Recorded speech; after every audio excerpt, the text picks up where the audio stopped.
En ese momento, por ser enfermero, me daba cuenta que teníamos 5 minutos. Yo soy enfermero y estaba en mi lugar de trabajo y tenía que atender gente que me necesitaba. Una represión innecesaria porque la realidad es que... Y uno, por otro lado, tratando de atenderlos. Y con esa dicotomía de decir, bueno, me bajo de acá y me voy allá.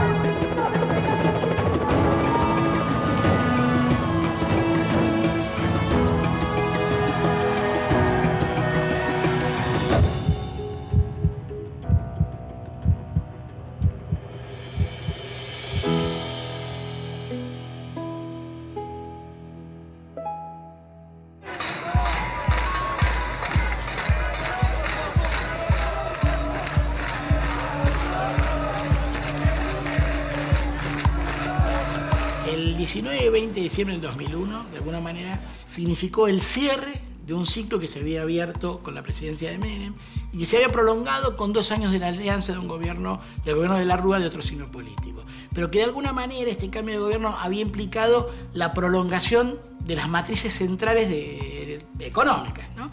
Que era mantener la convertibilidad, que era mantener la moneda nacional atada al dólar, y que esto había traído consecuencias importantísimas y desgastantes para la población, para los salarios, para la estructura productiva, y que durante los últimos, la fase más agónica, por decirlo de alguna manera, había llevado a extremos de pobreza muy duros. Y la respuesta, el 19 y 20 de diciembre, de la gente fue salir a la calle, luego de una tensión que se venía madurando y cosechando, digamos, desarrollando en los meses previos, en los años previos, ¿no? Una protesta social, y culminó con sectores medios y sectores del Gran Buenos Aires, ocupando las principales plazas, no solo de Buenos Aires, sino también del interior, pero principalmente estamos hablando de Plaza de Mayo, ¿sí? Que es el símbolo, ¿no? Una población que salía de forma espontánea, ¿sí? Sin ningún tipo de estructura que la estuviera conteniendo o la estuviera convocando, sino que salía a exigirle a la clase política en su conjunto cambios en su dirección política, ¿sí? Cambios en la orientación y de alguna manera el abandono a un programa económico que llevaba 12 años de desarrollo con consecuencias nefastas. El pueblo no quiere más esta girada, ¿me entendés? Ya no va más esto, ¿no? Me fumé todo el neoliberalismo, luché todo el neoliberalismo en el ámbito laboral, en el ámbito familiar, en el ámbito de la calle. Viste, siempre participando, pero bueno, ya había un límite donde ya se ve que ya eran la última parte del choreo que se había mandado y bueno, fue tan evidente que nos dimos cuenta todos que se estaban por ir y que, viste, onda, nos rompieron todo. Yo en ese momento, la verdad, estaba beneficiado sobre el resto de muchas personas. Yo cobraba en pesos,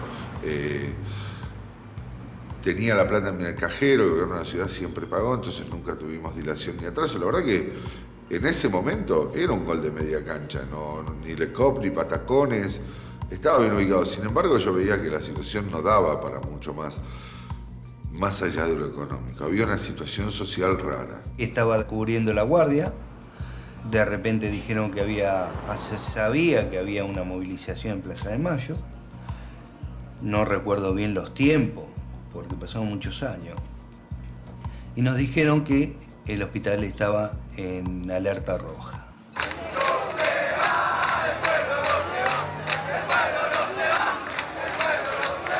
Estaba trabajando, pero no de enfermero.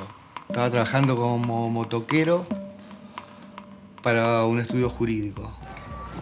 No había ido a trabajar, ya estábamos directamente en la calle como para estar ahí mirando la tele, comiendo pizza, mirando la televisión. Han ocurrido en el país hechos de violencia que ponen en peligro personas y bienes y crean un cuadro de conmoción interior. Quiero informarles que ante eso he decretado el estado de sitio en todo el territorio nacional. Creo que sale de la Rúa, se manda una payasada mortal y ya había gente que había llegado antes que yo a Plaza de Mayo y estaba yo estaba a una cuadra del Congreso, más o menos, por ahí. 1 o 2 cuadras del Congreso, con la moto. El SAME tiene una particularidad. No importa lo que pase, a quién le pase y cómo le pase, estamos. El sistema está. El sistema está.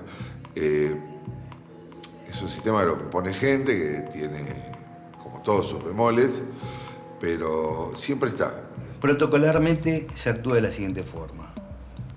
Los que están en terreno, en campo, que era todas las ambulancias del SAME, avisan de que había manifestaciones y que la policía se había levantado contra una masa de agrupaciones políticas. Nosotros acá no sabíamos nada, estamos trabajando en la guardia. Al dar la alerta roja se avisa de cabina telefónica, las operadoras del SAME comunican de que estaban en alerta. Automáticamente se avisa al médico interno, que en ese momento es el que tiene la responsabilidad del director de guardia, el director del hospital en la ausencia del director. Toma las decisiones y bueno, programa la guardia. Llama a los enfermeros, llama al departamento de enfermería y llama al comité de emergencia. Se prepara la guardia para la recepción de pacientes que no sabíamos cuánto iban a ser. Se forma un triage en la entrada de ambulancia, donde ahí se evalúa la necesidad de cada paciente y se lo va derivando a los distintos sectores. ¿Cómo colabora el enfermero? Cada enfermero de guardia toma un lugar y toma el liderazgo del lugar. Y el resto de los enfermeros que bajan de los pisos colaboran, o mejor dicho, no colaboran, trabajan bajo la supervisión de este enfermero, que es el que tiene el manejo de la guardia. Nadie se siente herido y nadie se siente superado. Estamos todos en un grupo de trabajo donde la consigna es atender al paciente y sacarlo.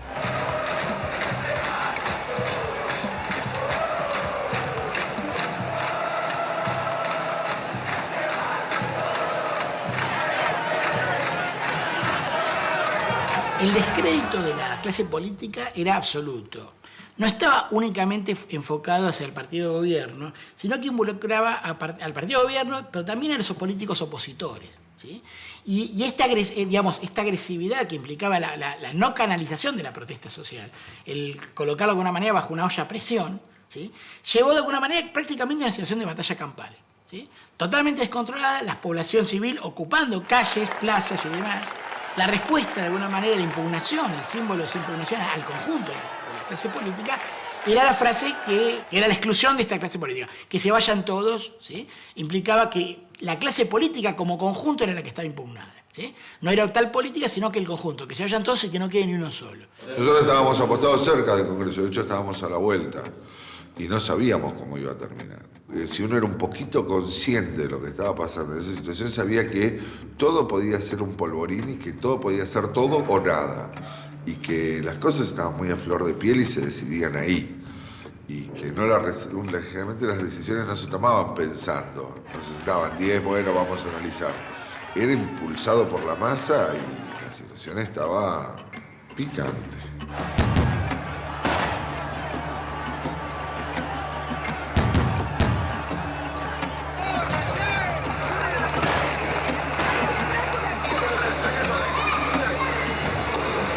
Todo lo que hace una manifestación, lo que uno se ve plasmado en una imagen de corridas, golpe, traspié, gas lacrimógeno.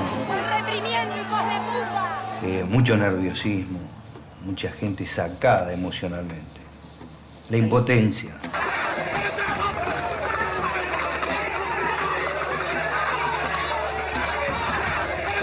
Me acuerdo que la imagen de ver por televisión cuando los caballos avanzaron sobre las abuelas o las madres.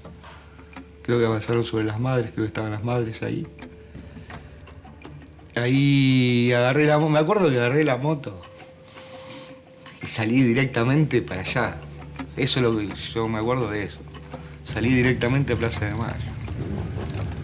Y ya en la avenida, el 9 de julio, ahí ya empezamos a encontrar los cordones policiales, ¿no? Ahí empezó ya la batalla.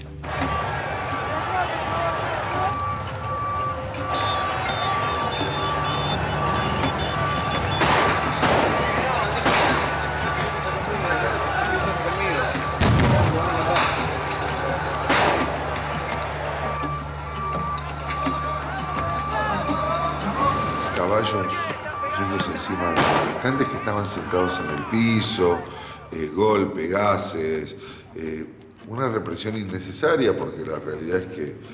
Y uno por otro lado tratando de atenderlos. Y con esa dicotomía de decir, bueno, me bajo de acá y me voy allá. Ahora, lo que es interesante esto es la respuesta, que es una respuesta de un gobierno que no tiene posibilidades de decir, de actuar, que se encuentra de alguna manera en el replegado, en un autismo, podríamos decir, ¿sí? Y que la única respuesta que puede llegar a dar es declarar primero el estado de sitio para tratar de disciplinar esta protesta espontánea, que no podía ser aducida a ningún tipo de organización, ¿sí? Y luego pasar directamente, lisa y llanamente, a la represión, ¿sí? A una represión brutal, desbocada, ¿sí? Que pierde en algún momento el control y el manejo, donde las fuerzas de seguridad actúan con una decisión inorgánica, con el saldo de muertos que todos conocemos. En ese momento yo soy enfermero y estaba en mi lugar de trabajo y tenía que atender gente que me necesitaba. Si yo quisiera ir a la plaza, no hubiese ido a trabajar.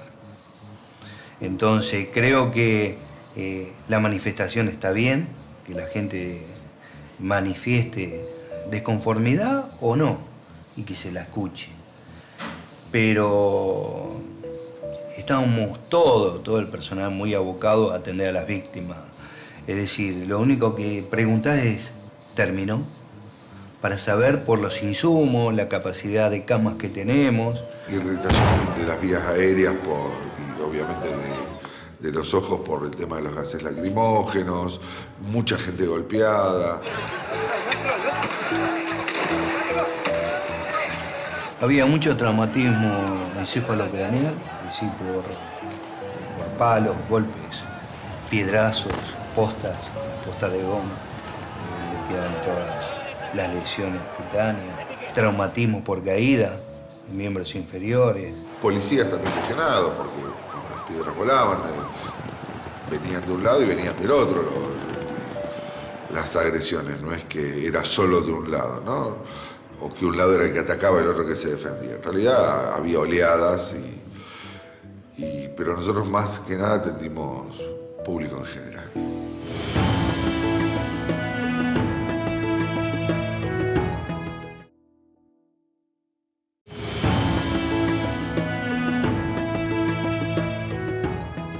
Nos manejábamos con todas las ambulancias. Es decir, la ambulancia que llegaba, no importaba si era de la zona, si era de otro hospital, se recepciona al paciente.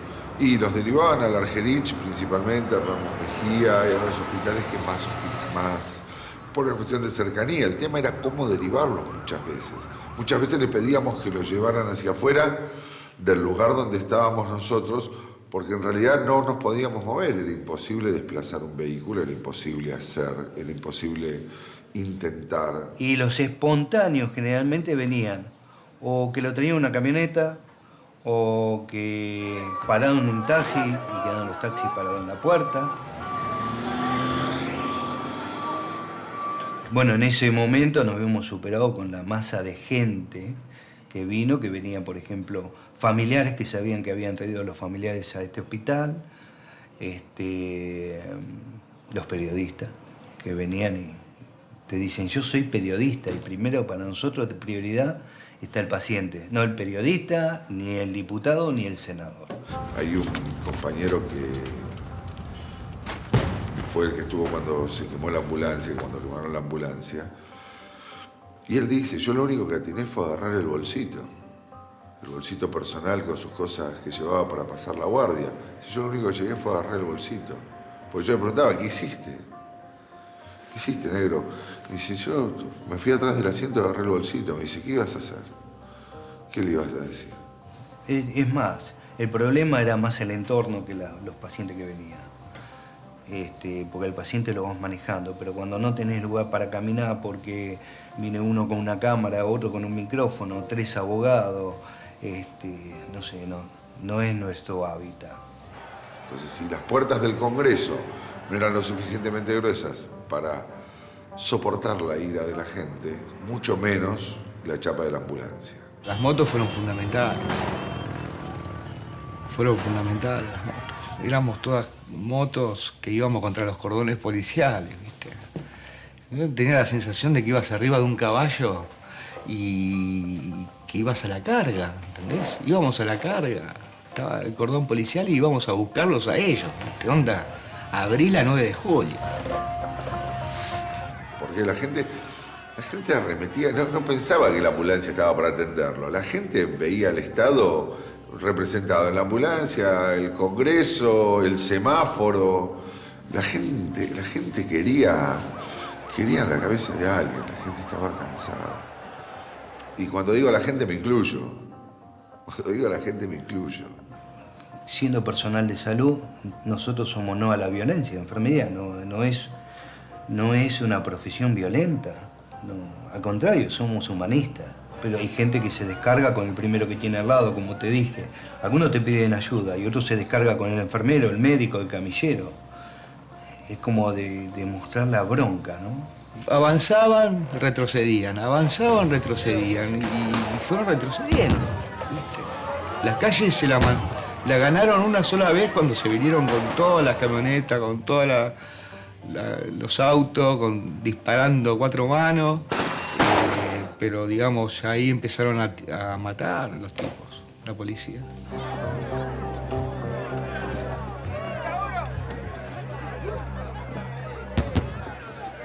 Y me acuerdo que llegó 1 o 2 heridos de bala. El que me acuerdo que yo recibí fue un muchacho que lo venía reanimando de arriba de la ambulancia. Lo entramos en el quirófano, le pusimos vía y automáticamente lo subimos al quirófano. Apenas entró a cielo abierto y tenía una herida de arma de fuego, no sé qué calibre, porque la verdad que desconozco. Y había pellizcado la punta del ventrículo y había hecho un entaponamiento cardíaco. Y bueno, falleció ahí. Y era un muchacho joven. Pablo Córdoba. Ese chico lo vi del otro lado de la 9 de julio. Veía que hacían señas. Y crucé y lo encontré ya ensangrentado. Un compañero que le estaba taponando la herida en el cuello. Y ahí mismo en ese momento, por ser enfermero, me había dado cuenta que teníamos 5 minutos. La verdad, eran 5 minutos porque el pibe estaba sangrando mucho en el cuello, tenía la bala adentro. Respiraba mal. ¿Cuánto tiempo tenés? Muy poco. No estaba para esperar una ambulancia, no estaba para nada. Había que cargarlo en la moto, con el otro atrás, y encima eludir las balas. En un momento nos trajeron un paciente a la ambulancia que estaba golpeado, bastante golpeado, y era llévatelo, y la ambulancia estaba en el medio de un montón de gente donde no se podía mover. Yo iba tocando bocina, el pibe atrás, totalmente ensangrentado, tapándole el cuello, pero se veía la sangre, la remera. Y el otro pibe gritando también, viste, que no disparen. Y buscando una ambulancia, ¿no? Tenemos que enganchar la 9 de julio de nuevo para encontrar una ambulancia y poder meter una ambulancia y llevarlo volando. Y querían que nos lo llevemos al hospital y no entendían que le decíamos que no podíamos mover la camioneta, que no era una cuestión de voluntad. Y mi cuerpo respondió, la moto respondió, porque casi nos caemos, pero era una moto americana, pesada, fuerte, y nos bancó a los 3. A toda velocidad, ¿no? Estoy hablando. Que había una imposibilidad física real que era la gente. Por favor, corran a la gente, y nosotros salimos. Y me acuerdo que se empezaron a subir a la camioneta y era una cosa donde la amenaza era gestual, física, real, donde te agarraban del ambo, donde se te venían encima a hablarte cara a cara, donde vos sabías que cualquier mínima reacción tuya terminaba mal. Le gritamos a una ambulancia que se acerque, no se acercaba porque estaban esperando otros heridos. ¿Y vos qué vas a arrancar contra un tipo que está reclamando lo mismo que te está pasando a vos?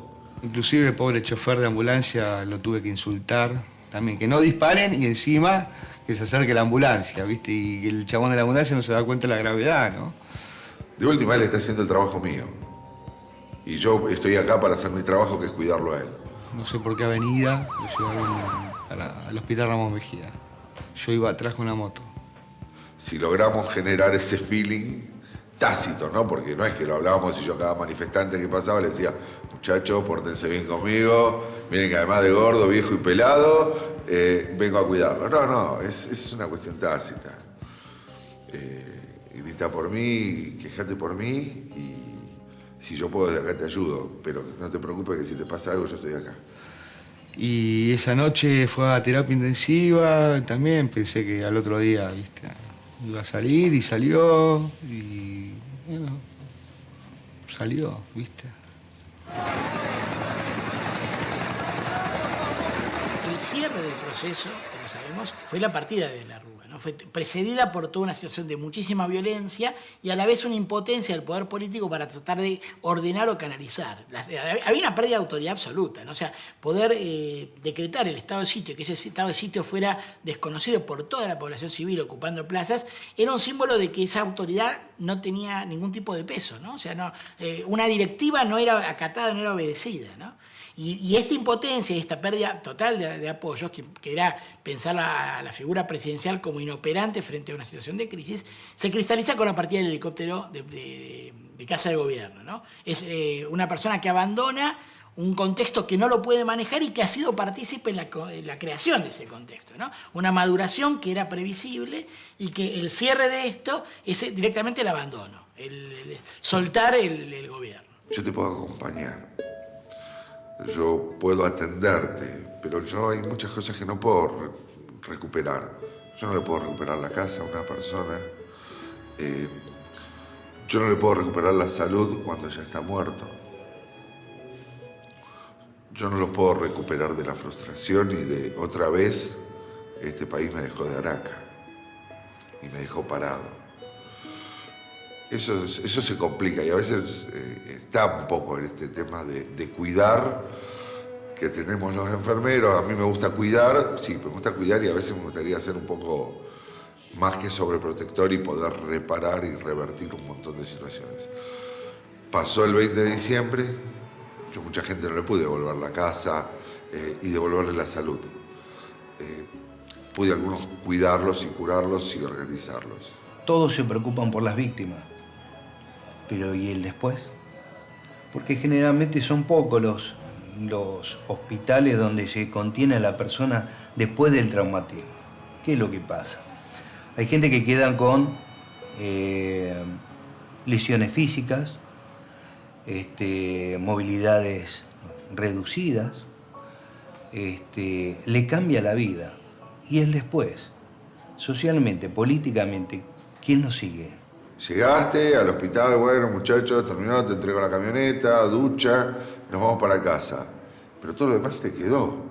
El estrés, los sinsabores, el gusto amargo, las situaciones que uno no le hubiese gustado ver, mucho menos tener que vivir, te quedan.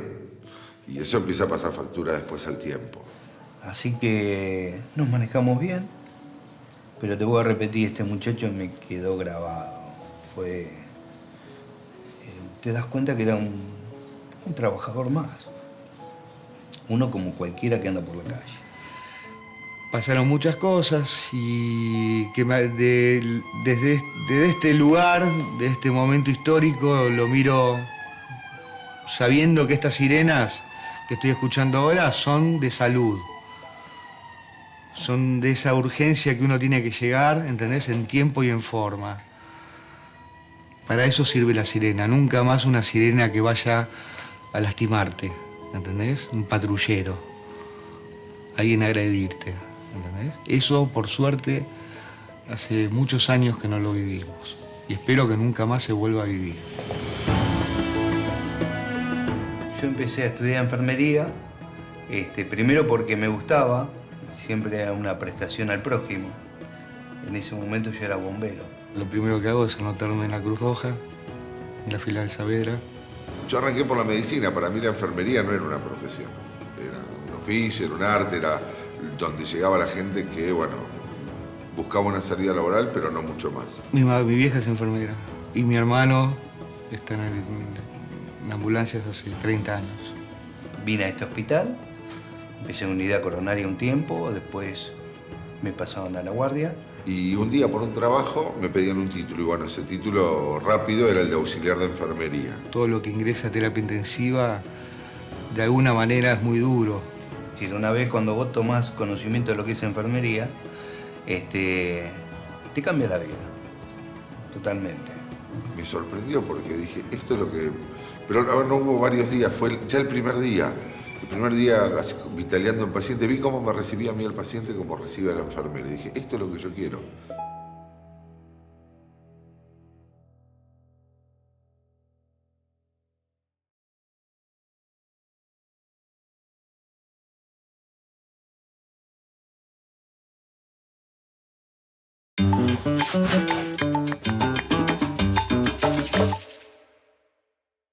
Disponible también en cda.gov.ar.